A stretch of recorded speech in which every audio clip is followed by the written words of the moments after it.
Guides, welcome to my YouTube channel Shikha educational and technical classes. Friends, आज के video में हम पढ़ेंगे डिसीजन मेकिंग। अगर मैं आपको बोलूं कि जेट एग्जाम में सबसे डिफिकल्ट नया सेक्शन कौन सा है, तो आप बोलोगे कि डिसीजन मेकिंग। इसे करने के लिए हमें कुछ लॉजिकल जो रीजनिंग है उसकी प्रैक्टिसेस को फॉलो करना पड़ता है।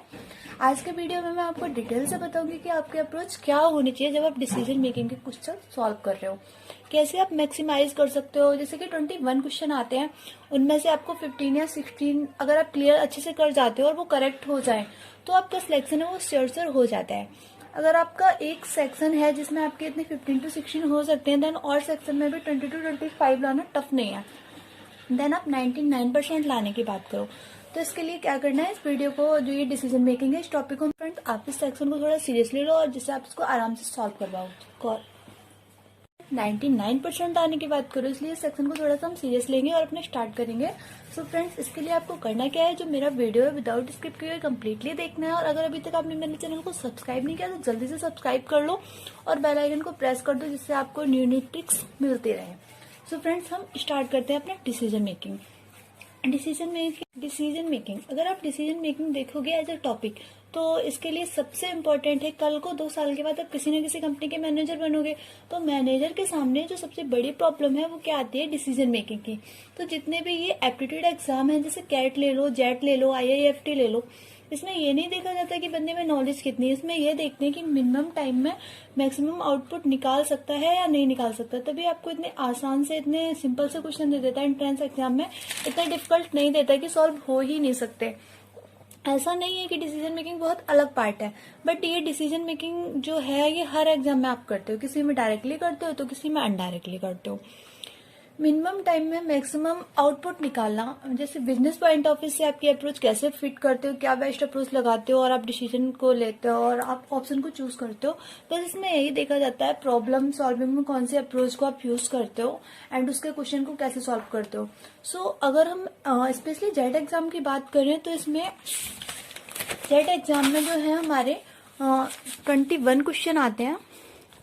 ये जो हमारा जेट का एग्जाम है जो 3 जनवरी को होगा, इसमें जो है वो 21 क्वेश्चन आते हैं और 21 क्वेश्चन में से भी अगर 15 आपके सही हो जाते हैं तो जो आपका सिलेक्शन है वो श्योर हो जाता है। इसमें जो जेट का है, इसमें जेट के एग्जाम में जो आपके डिसीजन मेकिंग में इंडिविजुअल एंड ग्रुप्ड 2 टाइप के क्वेश्चन आते हैं। इंडिविजुअल क्वेश्चन में क्या होता है, इसमें छोटा सा केस होता है और आपको इसमें एक क्वेश्चन दे देगा, उसमें आपको एक ऑप्शन को सिलेक्ट करना होगा। और इसमें जो ग्रुप 2 टाइप के क्वेश्चन आते हैं उसमें बहुत बड़ा सा केस दे देते हैं और आपको 4 to 5 जो क्वेश्चन होते हैं वो सॉल्व करने होते हैं। इसमें 4 to 5 क्वेश्चन दे देते हैं, वो आपको सॉल्व करने होते हैं। इसमें एक ही दे देते हैं तो 5 ऑप्शन दे देते हैं, तो इसमें आपको ये सॉल्व करने होते हैं। तो सबसे फर्स्ट हम ये वाला जो ये स्मॉल वाला केस दे देते हैं, उसमें क्वेश्चन दे देते हैं 1 to 5 क्वेश्चन। तो सबसे पहले हम इसको समझेंगे और इसके बाद ये ग्रुप वाला केस हम नेक्स्ट वीडियो में समझेंगे। तो फ्रेंड्स, इसमें जो है ये एथिकल पॉइंट से क्वेश्चन आ जाते हैं और ये बिजनेस पॉइंट ऑफ व्यू से भी आ जाते हैं एंड फाइनेंशियल से भी इसमें क्वेश्चन पूछ लिए जाते हैं। तो मैं आपको बताऊंगी कि इन क्वेश्चनों को सॉल्व कैसे करना है और इसमें हमारा 5 स्टेप की प्रोसेस क्या है जिससे हम क्वेश्चन को इजी वे में सॉल्व कर सकते हैं और हमारा जो 99% ऐसा रहता है कि हमारा क्वेश्चन सही होता है। सो फ्रेंड्स, इसके जो 5 स्टेप प्रोसेस है वो क्या क्या है, चलो हम स्टार्ट करते हैं। 5 स्टेप प्रोसेस, सबसे पहले है रीडिंग द केस स्टडी। तो सबसे पहले हमें क्या करना है कि केस को बहुत अच्छे से रीड करना है। ये जो हमारा पॉइंट है, केस को हमें बहुत अच्छे से रीड करना है और छोटी छोटी बातों को दिमाग में सेव कर लेना है। और जब मैं क्वेश्चन करूंगी तो आपको क्वेश्चन करवाऊंगी तो आपको ज्यादा क्लियरिटी आएगी। और आप ट्राई करना कि जब केस पढ़ रहे हो तो सिर्फ अपने पॉइंट ऑफ व्यू से नहीं बल्कि दूसरों के पॉइंट ऑफ व्यू से आपको सोचना है। दूसरों के पॉइंट ऑफ व्यू से सोच कर रहे हो कि कैसे आप इसको सॉल्व करोगे। फिर है हमारा next point, reading the question. हमने यहाँ से इसकी बेसिक डिटेल ले ली, इसके बाद हम क्वेश्चन पढ़ेंगे। क्वेश्चन कम से कम 5 टाइम्स पढ़ो, जिससे आपको ये समझ में आएगा कि आखिर क्वेश्चन में पूछा क्या जा रहा है। जिससे उससे आपको एक फायदा होगा कि आपको ज्यादा डिटेल में जाने की जरूरत नहीं पड़ेगी, आप जल्दी से क्वेश्चन को सॉल्व कर पाओगे। ये है फिर हमारा एनालाइजिंग द ऑप्शन। ये है हमारा सबसे इम्पोर्टेंट पॉइंट। यहाँ से स्टार्ट हो जाता है डिसीजन मेकिंग का गेम। सबसे मोस्ट इम्पोर्टेंट पॉइंट है ये सेक्शन इतना डिफिकल्ट क्यों माना जाता है। यहाँ पर कोई क्वेश्चन राइट या रॉन्ग नहीं होता, बल्कि सभी राइट होते हैं। यहाँ पर कोई ब्लैक या व्हाइट नहीं होता, सब ग्रे होते हैं। बस ग्रे में से आपको जो है वो बेस्ट सेट को पिक करना होता है। ये आपका, अगर आप इंग्लिश का पेपर दे रहे हो, मैथ्स का पेपर दे रहे हो, तो आपका ब्लैक और व्हाइट होता है। एक ऑप्शन जो होता है वो राइट होता है, बाकी सारे रॉन्ग होते हैं। मगर ये जो पार्ट है इसमें ऐसा नहीं होता, इसमें सारे सही होते हैं, बट कोई बेटर होता है, कोई कम बेटर होता है, कोई ज्यादा बेटर होता है। तो जो सबसे बेटर ऑप्शन होता है हमें उसको चूज करना पड़ता है। सो फ्रेंड्स, अब है हमारा नेक्स्ट पॉइंट है एलिमिनेशन ऑप्शन। ये वो पॉइंट है जिससे हम आराम से अपने क्वेश्चन को सॉल्व करेंगे। सबसे पहले क्या करेंगे, हमें 5 ऑप्शन देते हैं तो हम 4 को डिलीट करेंगे, एंड जो हमारा 5 ऑप्शन है जो हमें इनकरेक्ट लगता जा रहा है धीरे धीरे हम उसको डिलीट करेंगे, और फिर जो हमारा बचेगा हम उसको सिलेक्ट चूज करके रख देंगे। लास्ट में हमारा वेरीफाई, ये आप तब समझोगे हम क्वेश्चन को वेरीफाई करेंगे जब मैं आपको क्वेश्चन कराऊंगी। तो फ्रेंड्स, आप ये तीनों पॉइंट को मैं ये नहीं बोलूंगी कि नोट्स बनाओ, आप अपने माइंड में सेव करो जिससे आपको ये इजीली समझ में आ जाए। So friends, without time waste किए अपने क्वेश्चन पर आते हैं। सबसे पहले हमें क्या करना है कि ये जो सारा केस दिया है ये हमें अच्छे से पढ़ना है। कम से कम क्वेश्चन को, ये सारा केसेस को 2 बार रीड करो अच्छे से, जिससे आपको ये केस समझ में आ जाए। तो क्या दिया है कि Seema was a finance manager in MNC on felt that gender discrimination at work place hampered her career growth, frustrated she quit the job and started a company. While starting her company, Seema decided that she would have equal, ये वाली line आप पकड़ो यहाँ से, she would have equal proportion of male and female, जो male and females हैं वो equal होंगे। Over the last 6 years, Seema emerged a very successful entrepreneur and expanded her business to 8 locations in the country. However, Seema recently started face the, ये देखो ethical dilemma का question आ गया, because she realized that female employees were not willing to travel across cities and work late hours as the work required them to do. Male employees did not hesitate undertaking such work. Seema started to feel the pressure of reducing the proportion of female employees. On the other hand, she is aware that equal representation was the one of the strongest reason for her have founded the company. तो हमने यहाँ पे सारा case पढ़ा, हमें समझ में आया। तो एक पॉइंट हमें यहाँ से ये मिला था कि जो उसकी कंपनी स्टार्ट हुई थी वो किससे स्टार्ट हुई थी, जो मेल एंड फीमेल के इक्वल होने पर, वो इक्विवेलेंट से जो है वो कंपनी स्टार्ट हुई थी। और लास्ट 6 ईयर में जो सीमा थी वो एक सक्सेसफुल एंटरप्रेन्योर बन चुकी थी, और इसका जो बिजनेस था वो 8 लोकेशंस में स्टार्ट कर दिया गया था। स्टार्ट करने के बाद ये देखो एथिकल डायलेमा का जो क्वेश्चन है वो आ गया, बिकॉज सी रियलाइज, उसने रियलाइज किया कि जो फीमेल एम्प्लॉयज हैं were not willing to travel across, ज्यादा सिटी टू सिटी ट्रेवल नहीं करना चाहती और लेट आवर्स नहीं रुकना चाहती। As the work required them to do so, male employees did not hesitate undertaking such work, जबकि मेल एम्प्लॉयज जो है वो इस वर्क को करने में कोई हेजिटेशन फील नहीं करते हैं। So Seema started to feel pressure of reducing proportion of female employees. तो सीमा के ऊपर ये प्रेशर आ गया कि वो जो फीमेल एम्प्लॉयज है उनकी जगह पे मेल एम्प्लॉयज को हायर करे। On the other hand, she is aware that equal representation was one of the strongest reason for her to have founded the company. और एक तरफ उसको ये पता है कि जब उसने कंपनी स्टार्ट की थी तो इसलिए स्टार्ट की थी कि जो इक्वल रिप्रेजेंटेशन जो था वो एक स्ट्रॉन्गेस्ट रीजन था कि उसकी कंपनी स्टार्ट हुई थी। सो हमें इसमें से बेस्ट ऑप्शन को टिक करना है। सो फ्रेंड्स, सबसे पहले हम क्वेश्चन को पढ़ते हैं, what would she do as a construction female entrepreneur. तो उसे क्या करना चाहिए एक फीमेल एंटरप्रेन्योर के इसका मतलब होता है वाई प्रिंसिपल सिद्धांत से उसे फीमेल के पॉइंट ऑफ व्यू से नहीं सोचना है, उसे फीमेल के पॉइंट ऑफ व्यू से नहीं सोचना है। वो एक इंटरप्रेटर, तो उसको इस इंटरप्रेटर के पॉइंट ऑफ व्यू से भी सोचना है। सो फ्रेंड्स, सबसे पहले हमारा क्या है कि हम एलिमिनेट मेथड यूज करेंगे। सो हम सबसे पहले ए ऑप्शन से पढ़ना स्टार्ट करते हैं। सी शुड क्लोज द बिजनेस, क्या उसको बिजनेस क्लोज कर देना चाहिए? ऐसा तो कहीं नहीं है कि हमें अपना बिजनेस ही क्लोज कर दें और प्रॉब्लम का ऐसे सॉल्यूशन करें, ये तो कहीं नहीं है। ऐसे तो लॉस ही लॉस है, इससे क्या फायदा, इसको कट कर दो। Hence forth hire only male employees, ये थोड़ा सा करेक्ट लग रहा है तो इसको थोड़ा सा करेक्ट कर दो, क्योंकि उसके पास प्रेशर भी है, ऊपर लिखा है ना, प्रेशर भी है कि मेल एम्प्लॉयज को हायर करे फीमेल एम्प्लॉयज की जगह, क्योंकि वो जो है ट्रैवल करने में और लेट आवर्स रुकने में हेजिटेशन फील नहीं करते हैं। लेट द स्टेटस क्यों कंटिन्यू, स्टेटस जैसा है वैसा ही रहने दो। तो ऐसा तो नहीं है ना, प्रॉब्लम दी गई है इसीलिए दी गई ना, उसे सॉल्व करो, तो ये तो बिल्कुल ही गलत है। reduce the number of female employees on its business requirements. You should not let anything affect her business. तो ये बोल रहा है कि फीमेल मेल की जगह फीमेल को हेल्प कर लो, एंड अगर वो लेट आवर्स नहीं रुकना चाहिए तो बिजनेस पर कोई इफेक्ट नहीं पड़ना चाहिए। पर ऐसा तो कहीं नहीं है ना, ऐसा तो कहीं नहीं लिखा कि जो बंदा देर तक नहीं रुक सकता तो उसको टर्मिनेट कर दो। तो this is not idea response जो हमें करना चाहिए, तो इसको भी हम कट कर देंगे। फिर है हमारा ये C, if unwilling employ female employees could be given assignment which do not require travel and involve less over time. तो ये कहीं ना कहीं हमारा मिड पॉइंट बन गया, ये जो है हमारा ये मिड पॉइंट बन गया। तो एक हमें ये करेक्ट मिला, और ये अब इन दोनों में से हमें बेस्ट को, जो ये क्या बोल रहा है, हमें बेस्ट को पिक करना है। सी अनविलिंग फीमेल एम्प्लॉयज कुड, अगर जो फीमेल है वो सिटी टू सिटी ट्रेवल नहीं करना चाहती है, लेट आवर्स नहीं रुकना चाहिए चाहती है, तो उनको मतलब ऐसा वर्क दे दो, ट्रैवल टाइप वर्क है, जो ओवर टाइम वर्क है वो मेल को दे दो, एंड जो ऑपरेशन टाइप वर्क है एंड अदर वर्क है वो फीमेल को दे दो। क्वेश्चन पूरा सॉल्व करने के बाद जो है हमें डी एंड ए ये दोनों ऑप्शन मिले हैं। सो 99 केसेस में ऐसा होगा कि आप दो जो ऑप्शन है उन पर आके रुक जाओगे। उस टाइम आपको करना क्या है मैं बताती हूँ। देखो, एक आपका होता है आइडियल आंसर और एक होता है आपका प्रैक्टिकल आंसर। तो आप जब भी क्वेश्चन कर रहे हो तो 99% बोलोगे कि मैं दो ऑप्शन पर तो आके नैरो डाउन हो गया हूँ। बट जो इन दो क्वेश्चन में से समझ में इन दो ऑप्शन में से मुझे समझ में नहीं आ रहा कि मैं कौन सा चूज करूँ। मुझे समझ में ही नहीं आ रहा कि ये दोनों मुझे इन दोनों में कोई एरर नहीं लग रहा है, तो दोनों सही लग रहे हैं। तो इस टाइम आपको क्या करना है, जो मोस्ट आइडियलिस्टिक आंसर है उसको, जो मोस्ट आइडियलिस्टिक आंसर है उस आपको प्रैक्टिकल आंसर को नहीं, आपको मोस्ट आइडियलिस्टिक आंसर को है जो सिलेक्ट करना है। So friends, don't look right, don't look left, just tick idealistic answer. In case अगर आप डिस्टर्ब हो गए हो और दोनों आंसर आपको सही लग रहे हैं, अब दोनों में ज्यादा कौन सही है, तो आप क्या करोगे, इन दोनों में आपको ज्यादा सही कौन लग रहा है, hence forth hire only male employees. तो ये भी कहीं ना कहीं गलत है ना, ध्यान से देखो, ये भी सेकेंड वाले का एक्सटेंडेड वर्जन है कि अगर मेल एम्प्लॉयज को ही हम हायर करते रहेंगे तो एक ना एक टाइम ऐसा आएगा कि कंपनी में फीमेल जो एम्प्लॉयज है वो सारे खत्म हो जाएंगे, ओनली मेल्स ही रह जाएंगे। तो फ्रेंड, तो हमारा जो सबसे बेटर पॉइंट है वो है हमारा A. So this is the correct answer.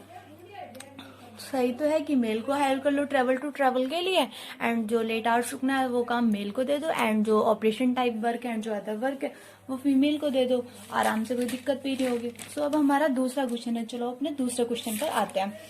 So friend, हमारा दूसरा क्वेश्चन क्या है, चलो केस को पढ़ते हैं। A database software manufacturing company found out a product it has launch recently had a few bugs. The product has already been brought by more than a million customer. The company realized that works could cost its customers significantly. However, if it informs the customers about the work, it feared losing credibility. तो हमारा question क्या है, what would be the most ethical option for the company. तो इस time में company के लिए most ethical option, question को 3 बार पकड़ो, 3 बार जो है वो पढ़ो, तब आप पकड़ पाओगे कि क्वेश्चन में पूछा क्या गया है। सो केस आपने अच्छे से राइट किया। और डाटाबेस सॉफ्टवेयर, जो एक डाटाबेस सॉफ्टवेयर मैन्युफैक्चरिंग कंपनी है, found out a product it has launch recently had a few bugs. जो उन्होंने प्रोडक्ट लॉन्च किया उसमें कुछ बग हो गए हैं। The product has already been brought by more, और जो ये प्रोडक्ट है वो पहले ही मिलियन लोगों के द्वारा खरीदा जा चुका है। फिर company realised that bugs could cost its customer significantly by, however if it informs customers about the bug it feared losing credibility। तो उसमें कुछ वर्क्स में प्रॉब्लम, मतलब कुछ उसमें ऐसे एरर हो गया है कि जो कस्टमर का डाटा वगैरह है वो बग्स में कोई प्रॉब्लम आ गई है, जो डाटा वगैरह है वो चोरी हो सकता है कस्टमर का। अगर वो ये कस्टमर को ये इन्फॉर्म करते हैं तो उन्हें पता है कि जो मार्केट में उनकी क्रेडिबिलिटी है वो खत्म हो जाएगी और कस्टमर सोचेगा कि भाई इनका प्रोडक्ट तो अच्छा नहीं आता। सो अब इस टाइम में कंपनी के लिए मोस्ट एथिकल ऑप्शन कौन सा है, apologize and fix up the work for all customers even it has ensured losses. Do not tell customers about bugs and remove only when customers face problems. When if it means losses for the customers, keep silent and do nothing. Keep silent when introduce and improved product that is work free at the earliest. Take the product of the market and apologize the customer. तो सबसे पहले ये देखो, इसने पूछा क्या most ethical option कौन सा है, तो बी, सी और डी। ये जो तीनों पॉइंट है, ये तो हाईली अनएथिकल है कि आप चुपचाप बैठे हो कि भाई ये काम तो मैं करता ही नहीं, गलत है यार। तो ये तीनों हमने क्वेश्चन अच्छे से पढ़ा और ये तीनों को तो हमने पहले ही एलिमिनेट कर दिया। अब हमारे पास 2 बचे, apologise and fix up the work for all customers even it has to ensure losses, take the product off the market and apologise to the customer. तो इन दोनों में से अब हमें बेस्ट को पिक करना है। तो ध्यान से देखो, ये ई वाला देखो गलत है, ध्यान से पढ़ो इसको। Take product off the market and apologise to the customer. भाई अगर जो है हमारा प्रोडक्ट ही चला जाएगा तो हमेशा का लॉस हो गया ना। Apologise the fix up to the work for all customers even the ensure losses. तो ये जो हमारा है ये जो है ये हमारा बेटर है। एपोलाइज कर लोगे और बग को ठीक कर दोगे तो कॉम्पिटेटिव जो लॉस है वो भी थोड़ा कम होगा एंड अभी के जो कस्टमर्स हैं उनमें भी थोड़ी आपकी जो गुडविल है वो बनी रहेगी, उनको भी ट्रस्ट होगा कि भाई अगर कोई नुकसान होगा तो हमारी कंपनी है वो हमें प्रोटेक्शन देगी। ऐसा एक्चुअल में करती भी है। जो एक कार कंपनी थी जिसकी कार में एमिशन का प्रॉब्लम हो गया था, उन्होंने सारी गाड़ियां जो थी वो फ्री में ठीक करी थी, चाहे लॉस हो या ना हो, बट जो उनकी गुडविल है वो खराब होने के बाद थोड़ी बन जाती है कि जो कस्टमर है वो सोचता है कि भाई अगर हमारा कुछ प्रॉब्लम भी आती है तो जो प्रोडक्शन है वो हमारी कंपनी हमें देगी। और एक केस और हुआ था, वो सैमसंग का केस हुआ था कि उसके फोन की बैटरी जो है वो काफी ब्लास्ट हो रही थी। तो भाई कंपनी वालों ने बोला था कि भाई सारे फोन मुझे वापस कर जाओ, हमें वापस कर जाओ और यहाँ से नए फोन ले जाओ जिसमें हमने नई बैटरी लगा रखी है। तो एक्चुअल कंपनी ऐसा करती भी है। मोस्ट आइडियलिस्टिक भी यही है और मोस्ट प्रैक्टिकल भी यही है। तो ये वाला जो ऑप्शन है हमारा, ये क्वेश्चन ऑप्शन हमारा राइट है। सो फ्रेंड्स, ये पॉइंट आपका क्लियर हुआ होगा। अब हम क्वेश्चन नंबर 3 पर आते हैं। The city of Nagar has a population of 10 million, 2 million amongst whom were rich, 3 million poor and 5 million belong to the middle class. On the cosmetic manufactured the sold beauty product to rich class at a premium price. Its products were very popular with customers. Many people from the middle and poor segment of population aspired to buy these products but could not afford because of high prices of late sales. Growth was strengthening in the this segment. देखो क्या बता रही है, किस पढ़ा आपने ध्यान से।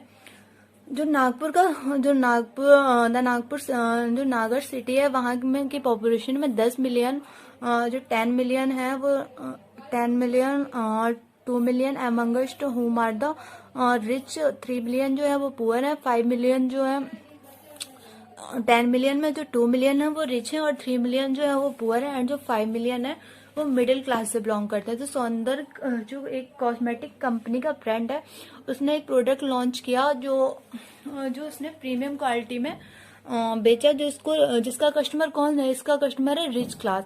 Its products were very popular with the customer. ये जो प्रोडक्ट है कस्टमर में बहुत पॉपुलर है। Many people from the middle and poor segment, जो बहुत से लोग हैं मिडिल एंड पुअर क्लास के इस प्रोडक्ट को खरीदना चाहते हैं बट खरीद नहीं सकते क्योंकि इसका जो कॉस्ट है वो बहुत हाई है। सो इसमें क्या हुआ कि इस पॉइंट को पढ़ो आप, sales growth has strengthening in the rich segment. तो क्या हुआ कि और ये जो कंपनी है वो कह रही है कि जो उसका ग्रोथ है धीरे धीरे रिच सेगमेंट में हो गया और ये मैक्सिमम प्रॉफिट नहीं कर पा रही है। सो क्वेश्चन को पढ़ो, which of the following is the best option for Saundarya cosmetic to maximize long term profit. अगर जो ये जो कंपनी है अगर ये मैक्सिमाइज प्रॉफिट को अर्न करना चाहती है तो देन वो किस पॉइंट को चूज करिए। क्वेश्चन बहुत ट्रिकी क्वेश्चन है, इसको ध्यान से देखो, इसमें कहीं ना कहीं सारे पॉइंट आपको सही लग रहे होंगे। तो सबसे पहले हम सारे ऑप्शंस को पढ़ते हैं। Sell the products at the lower prices to middle and poor classes. Sell its product different brand names to middle and poor classes. Sell similar product of different quality standards with different brand names to middle classes and poor classes. Continue to target rich and hope today's middle would be tomorrow rich class. Target middle class as it is largest segment and the forget about rich class. तो ये starting के जो ये 3 हैं वो एक ही बात बोल रहे हैं। जो स्टार्टिंग के ये 3 पॉइंट हैं ये एक ही बात बोल रहे हैं। अब हम ई पॉइंट को देखते हैं, target middle class and it is largest segment and the forget about. ये बोल रहा है कि भाई मिडिल को टारगेट कर लो एंड रिच क्लास को भूल जाओ, तो इसमें तो हमें मैक्सिमाइज प्रॉफिट होगा ही नहीं, है तो गलत ही है। Continue to target only rich, तो ये तो बिल्कुल ही गलत है, क्योंकि हमारा जो सेगमेंट है वहाँ का वही बना रहेगा अगर हम ओनली रिच को टारगेट करेंगे। ये तो बिल्कुल ही गलत है। अब ये जो स्टार्टिंग के 3 हैं ये एक ही बात बोल रहे हैं, ध्यान से देखो और ध्यान से देखो। Sell the some products at lower prices to middle and poor classes, sells it product different brands names to middle and poor classes. बोला सेल द सेम प्रोडक्ट, अगर सेम प्रोडक्ट को लोअर प्राइस में middle and poor को बेचोगे तो rich बोलेगा भाई मैं पागल हूँ, मिडिल क्लास वाला बंदा आपको उस प्रोडक्ट के कम पैसे दे रहा है और मैं आपको ज्यादा दे रहा हूँ। भाई उसकी जो गुडविल है वो रिच क्लास से खत्म ही हो जाएगी एंड वो प्रोडक्ट को परचेज ही नहीं करेगा। तो ये वाला तो हमारा इनकरेक्ट हो गया ना। सेल्स इट्स प्रोडक्ट डिफरेंट, भाई ये दोनों एकदम ग्रे आंसर है, एकदम ग्रे आंसर है। हमें इन दोनों में से बेस्ट सेट को पिक करना है। Sells its product different brand names to middle and poor classes, sells similar of products of different quality standards with different brands name to middle classes and poor classes. तो इसमें क्या बोला है, sell it product different brand names, कि मतलब product यही रखो पर उसका ब्रांड नेम चेंज कर दो और उसे पुअर और मिडिल क्लास में बेच दो। बट ये वाला यहाँ पे देखो, एक ये पॉइंट पढ़ो, many people from the middle and rich middle and poor segment to population aspire to buy these product. जो मिडिल एंड जो पुअर सेगमेंट है वो यही प्रोडक्ट खरीदना चाहती है, और भी सस्ते में तो काफी ब्रांड आते होंगे पर वो और कोई ब्रांड नहीं खरीदना चाहती, वो यही ब्रांड खरीदना चाहते हैं। क्योंकि फिर तो मिडिल एंड पुअर क्लास का जो बंदा है वो ये सोचेगा भाई ये तो ब्रांड ही चेंज है, तो उसकी डिजायर उससे खत्म ही हो जाएगी, जिससे वो प्रोडक्ट को परचेस ही नहीं करेगा। तो ये वाला जो पॉइंट है हमारा एलिमिनेट हो गया। अब हमारा आया last point, sell similar of products of different quality standards with different brand names to middle classes and poor classes. ये वाला जो है ये तो काफी ठीक है, कि मतलब जो है उसकी क्वालिटी उसकी क्वांटिटी थोड़ी चेंज कर दो और उसे बेच दो। ऐसे करते भी हैं। देखो प्रोडक्ट का नाम, जो प्रोडक्ट का ब्रांड है उसे वही रखो, उसकी क्वांटिटी है और जो उसकी क्वालिटी है उसमें थोड़ा सा चेंजमेंट कर दो। जैसे कि आपने देखा होगा उसके ब्रांड के अंदर में जैसे एक दूसरी क्वालिटी निकाल दो, उसकी क्वालिटी चेंज कर दो एंड जिसके स्टैंडर्ड में जो आए वो उसे परचेज कर लो। सो आपने देखा भी होगा अमूल का एक मिल्क आता है tone, simple tone, double tone. तो इसी तरीके से मतलब बहुत सारी कंपनीज करती हैं ऐसा कि जिसके सेगमेंट में जो आए वो उसे ले लो बस। सो आपको अगर आपका ये वाला पॉइंट क्लियर हो गया होगा, सो फ्रेंड्स अब हम नेक्स्ट क्वेश्चन पर आते हैं। सो हमारा नेक्स्ट क्वेश्चन है दिस। सो हमारा नेक्स्ट क्वेश्चन है सबसे पहले हमें केस को बहुत अच्छे से पढ़ना है। You are requirement manager